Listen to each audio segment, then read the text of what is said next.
Okay. Hey everybody, Brad Linder back at you for another live card today. So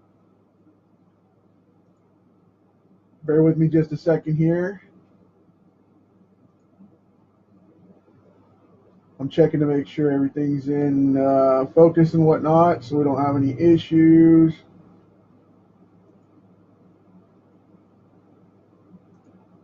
Uh,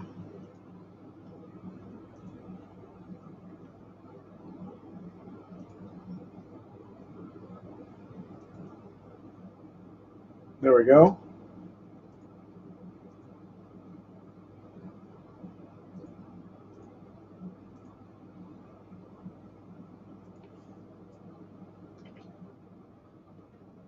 Just letting everybody know I'm here.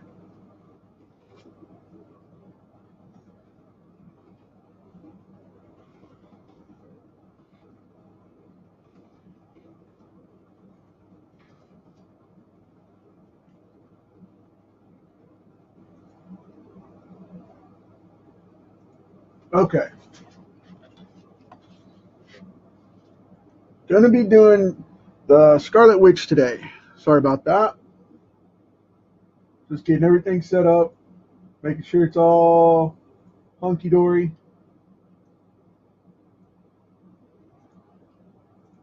And I'm testing out a new mic through my camera today, so bear with me.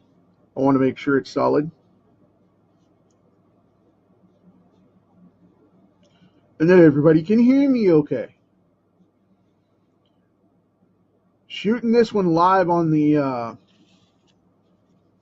profile, but using my new fan page. So if you're over on the page, awesome. You still will be able to get this from the profile for a little while, and it just seems to load further and clean a little bit cleaner. So that's why I did that. Shared it over. But enough of that jazz. I'm going with an augmented suit here. She's got a little bit different of a look with the way I'm doing this. I'm not doing the Avengers cinematic universe version, but I'm not exactly doing the comic book version either. So this is just my take on her, and I'm really a big fan of this character. I wish they would do more with her in the Marvel universe, but the thing is, they had to make her an enhanced meta being rather than a mutant, which bothered me. But at least we have her in the Avengers, right? So I'm okay with that.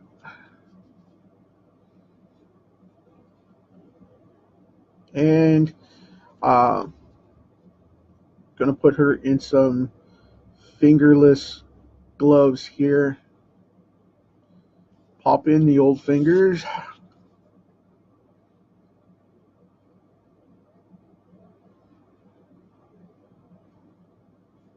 There we go.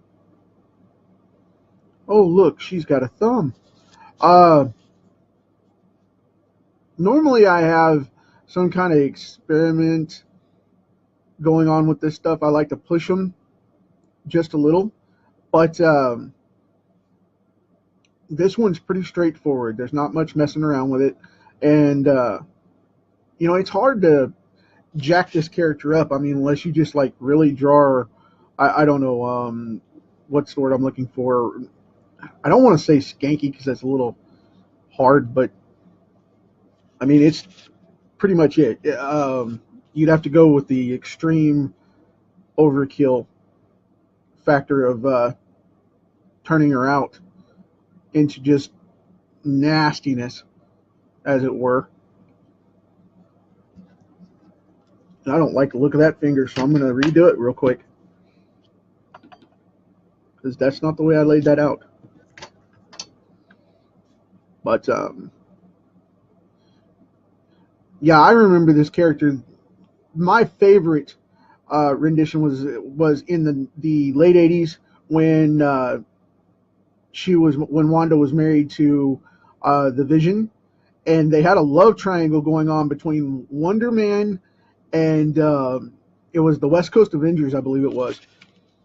That was the series that they were in, and it was Wonder Man and Vision became true AI and got an organic body, and all this weird stuff was going on.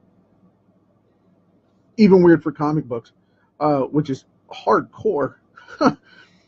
But yeah, there was a lot going on with those characters, and Mockingbird had just died, and I won't give any more spoilers than that, but there was a lot of transition in those characters at the time. Everybody thinks. Well, I will give you this tidbit. If you think that, if you haven't done your homework yet, and you think that Sam Wilson is the first person to replace Steve Rogers as Captain America, please check that out,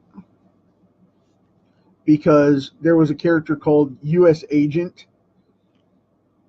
back then, and he's in that title as well. He was in there for a while as the replacement for Captain America when Cap actually quit. There were a couple of incarnations of Bucky over the years, but primarily it was the U.S. Agent and Bucky that replaced Cap way before Sam did, which I think the Sam incarnation, the Sam Wilson incarnation, everybody gripes about that. But the funny thing to me is that nobody really was reading the book, so it didn't matter. Captain America sales had gone down out of the top 50 in comic book sales, and they needed to do something. And after Civil War, Captain America wasn't the same. He was broken. They broke that character down to nothing, and there was nothing for them to do except write him out because of the fact that they had written him into a corner, which was sad because he couldn't comply with what they were doing with the government stuff. It's like the mutant agenda, the government's registration act, the Mutant Registration Act of the 90s that they had in the X-Men titles for forever, bugging the crap out of the storyline for a while. And, they had that same thing going on through the Avengers in the cinematic universe, and they actually wrote themselves into a corner and jacked it up. That was the reason for Sam needing to replace him, because of the fact that there was nothing there when he lost his powers and all that. After he got assassinated and came back to life without them for a while, he was messed up. And that's part of the Marvel franchise IPs being Disneyized. They've written themselves into a corner trying to adapt and recreate the characters, but what they ended up doing was screwing themselves right out of continuity for the properties, and now they're trying to talk about canceling them all out and all this other garbage going on, which is just crazy. But we'll see where it goes. And I know that's a late rant for me lately. I've been stuck on that, and it's just because I see the comic book industry changing, and that's all anybody wants to talk about, because it's either that or ripping on the president, which I don't do politics. I keep my politics to myself, and I stay out of that drama. But yeah, it's just so bad right now with the Marvel Disney thing moving through to where they're just going to destroy all the continuity and move everything out. It's not the new age of comic books, it's the death of the old completely. So, however, it's the death of Marvel, not the death of comic books, which is a common mistake people make. So I like to think about it being an evolution to the process, because they can't keep up with the current market, and that's their loss. And I'm not going to go all into that, because today I just don't want to. Sorry if that's what you guys are looking for. You can check out some of my other videos for that. But today it's just all about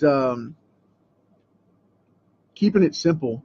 I'm going to draw in Wanda's neck wrap here for her cape. But everybody's talking about the death of Marvel and the death of comics and the death of direct sales and whatnot. That's not going to go away. It's going to slim down, but it's not going to go away. You hang in there and hang tight. You'll get your comic books back. I don't know if you'll get Marvel titles back at all, but you'll get some comics, and things will keep moving and it'll be fine. But yeah, this character is one of those that I really dig, and I'm glad that they brought her into the cinematic universe because she's gone to the wayside for a long time. And not to mention the fact that they keep killing her off. They've killed her off like 80 times. And the last incarnation was in the Ultimates line right before they brought it all together into Marvel Now. And I don't know if they brought her back yet or not because I don't keep up with all those titles as much as I used to. I just don't relate to them as well. So I tend not to. But the last one was they had her get shot and catch a stray bullet. That was intended for Quicksilver at the time, and she was in the way and ended up getting shot by it and bleeding out in the street. Yay. Fun times. But I see a lot of new companies coming up and a lot of new brands coming out, and a lot of people are ticked off, and they say, well, if I can't work for Marvel anymore, I'm going to do my own comic books. I love that. If you have an idea, don't wait for Marvel to come find you because they're not going to take your idea anyway. They're going to put it to the wayside. So if you have a comic book of your own, put it out there. I'm all about creator-owned stuff, and I am huge in the support of getting independent comics out into the world and people not getting screwed by, makeshift publishers and whatnot, and big corporate buyouts either for IPs. So, not that I'm knocking Disney for what they do. Like I said, I know that they do that, but yeah, it's got to stop. I'll give you some examples. 1954, I believe it was when it was rated. There was a newspaper. I'm not sure which one it was. I think it was one of the two that were in Chicago at the time. But don't hold me to that because I can't remember the name of the paper, so I don't want to throw that out as a fact. I'll have to look it up and post it. There was a newspaper that did a review on comic books because they were starting to gripe about it, with the senators and all that, the censorship problems, and doing the adolescence thing and whatnot, and saying it was warping the minds of adolescents and causing truancy in school and all that crap. No, parents not being home and busting their kids' butts because they were working 2 and 3 jobs at the time because it was the aftermath of a depression that finally wore off that did that. Kids not staying in school is what caused truancy. Not the parents or the comic books, but them not being there because they had to work outside jobs is what did it. But anyway, on a side note off of that, it was 1954, and I think it was November, maybe even December, that I read about that, and it's, like I said, it's a long, big deal. But there were over 120 comic publishers, back even in the late 50s. And there were over 200 in America, Canada, and Mexico at the time. Even Mexico had publishing companies. There were so many comic characters and so many books out there and so many things going on. Everybody had a magazine because that was the next hot medium. And, short of newspapers, that was the only way to get news unless you went to a movie and watched a reel. And a lot of people don't realize that comics aren't just about the superhero genre. The genre of the superhero took off in the early 50s, the late 40s, early 50s, and they were always anthologies up until that point. So, and believe me, I specialize in this area, so I know for a fact of where they come from. Because I'll tell you, I've got a lot of characters that I study that are from that era, so that's the reason why I do comics the way I do, because my comics are all about arcs, story arcs. And everybody's like, well, all comics are like about story arcs. Well, no, they're not. So, I mean, if you want to get publishing into self-publishing and get your book out there, do it. Don't wait for the big publishers to come around, because the way I do comics is I do comics like they did back in the day. I bring them up and say, okay, I'm going to have a story arc that runs through, and it may run 6 months, a year, something like that. And that's where the modern mentality for the serials that we have today came from for television. Because comics didn't ran like that, where television didn't. Television had no continuity back then. When in its beginning, it had no TV rules to give, writers for modern continuity to say, okay, you got a season. So, TV just ran shows. They ran independent stories per episode, and that was the season. And they ran up so many periodic episodes, and then they'd stop. Well, if you get into comic books and modern television, that is a spin-off of the modern comic because of continuity. Continuity developed from the visual basis of those anthologies and those stories that would come up. Series of books would come out. That's where it started. And then it came into the visual medium, which was taking over from books for a while. Not that books will ever go away, but it's the story process in a visual format. And that's where that came from.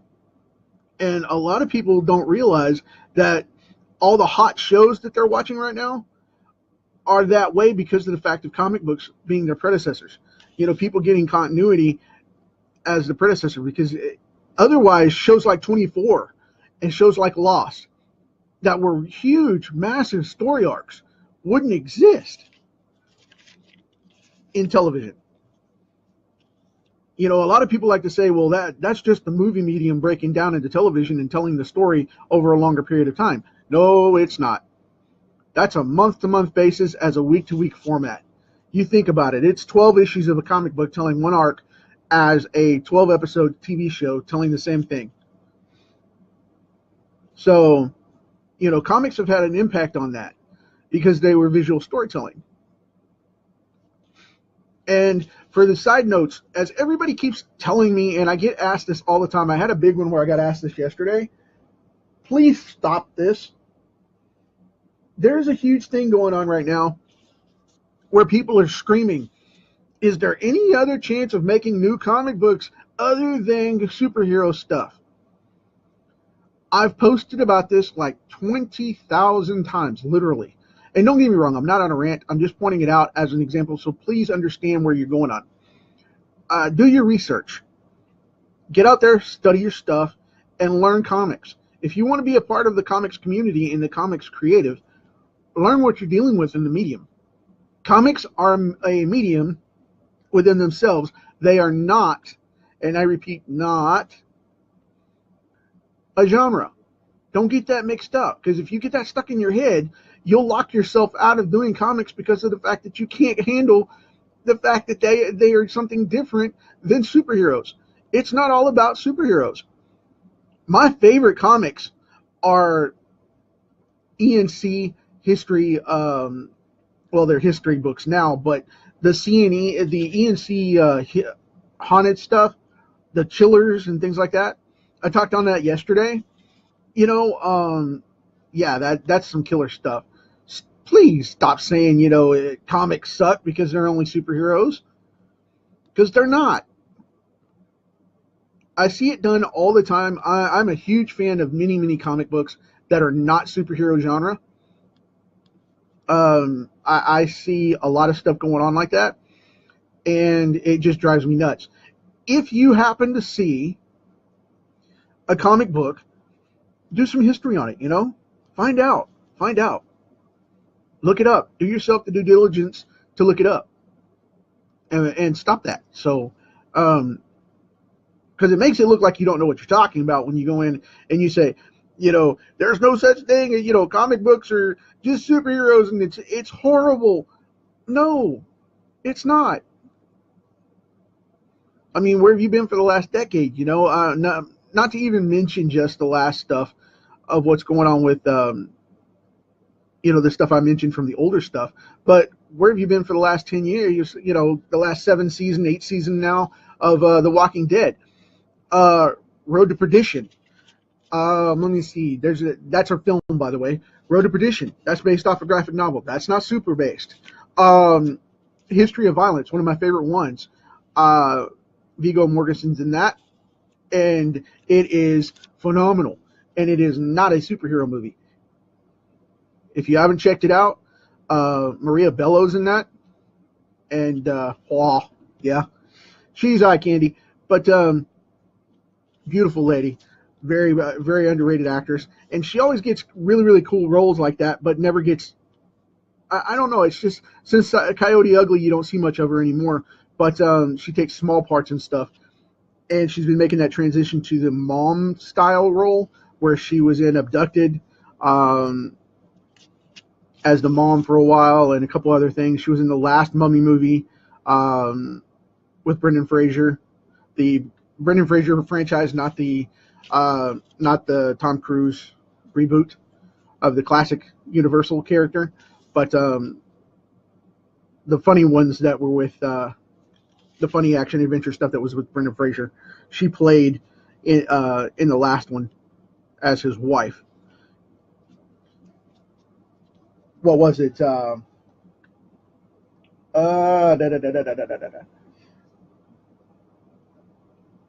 It was Tomb of the Dragon Empire is what it was. The Dragon Emperor with Jet Li.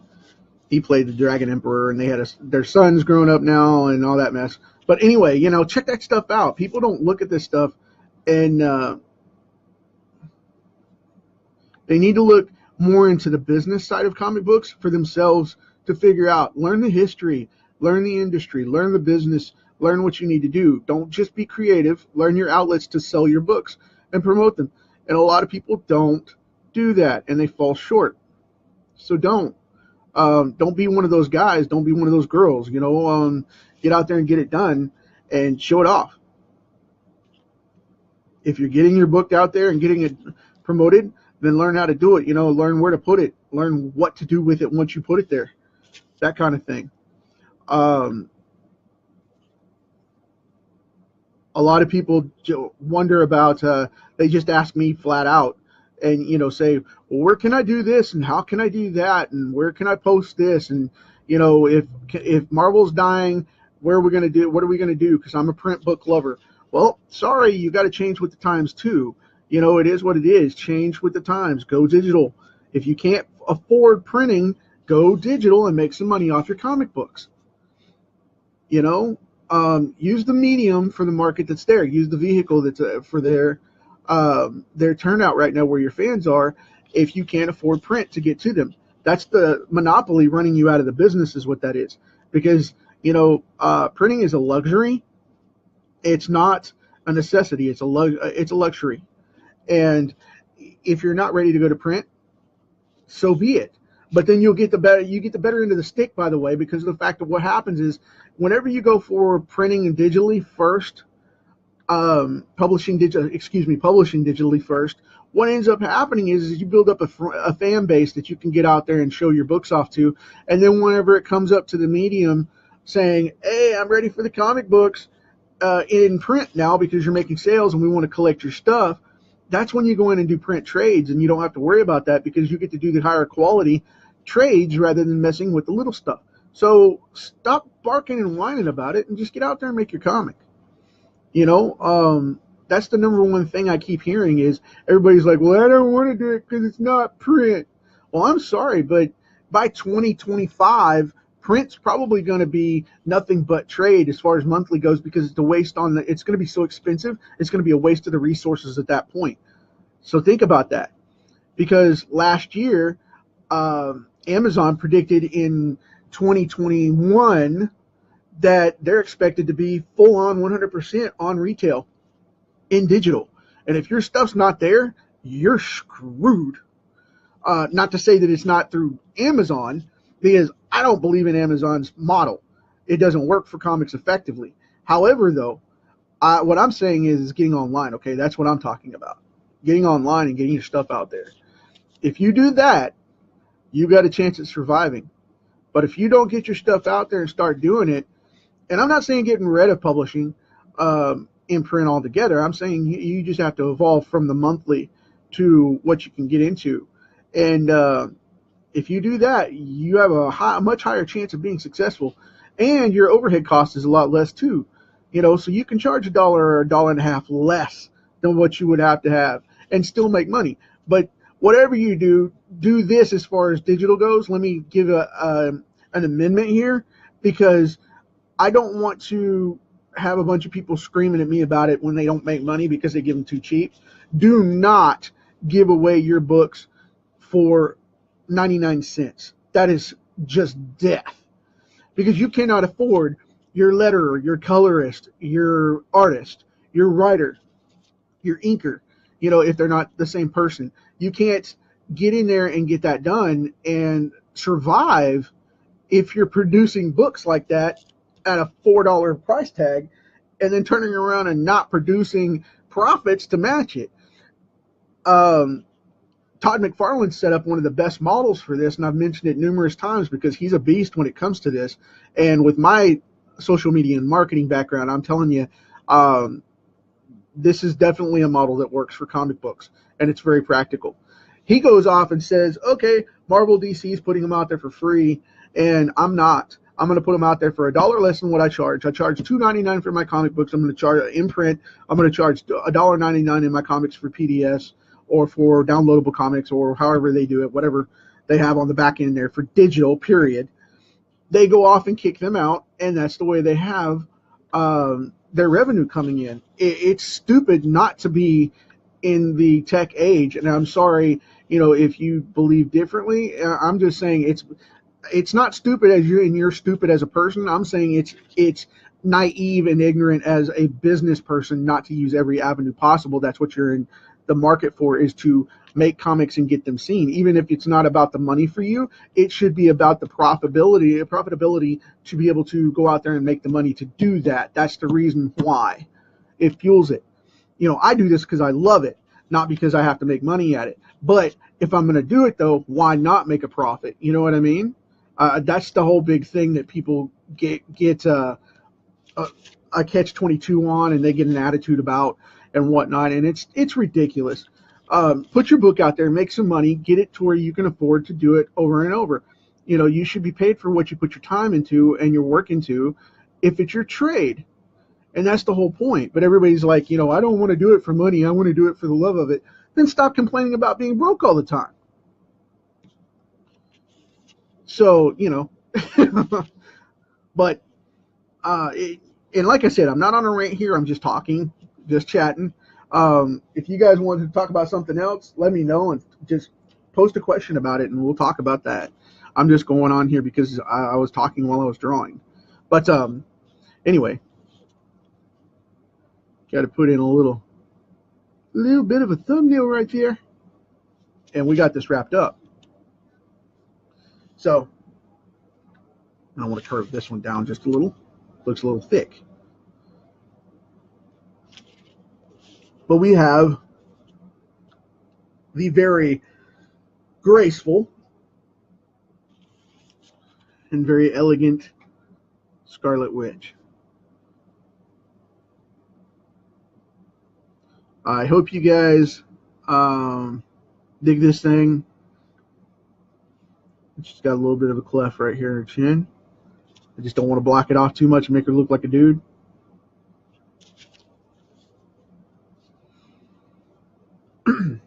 And she has thick lips, but she's got, for the comic book, she's got thicker lips, but it's a longer, wider, flatter mouth. Does that make sense?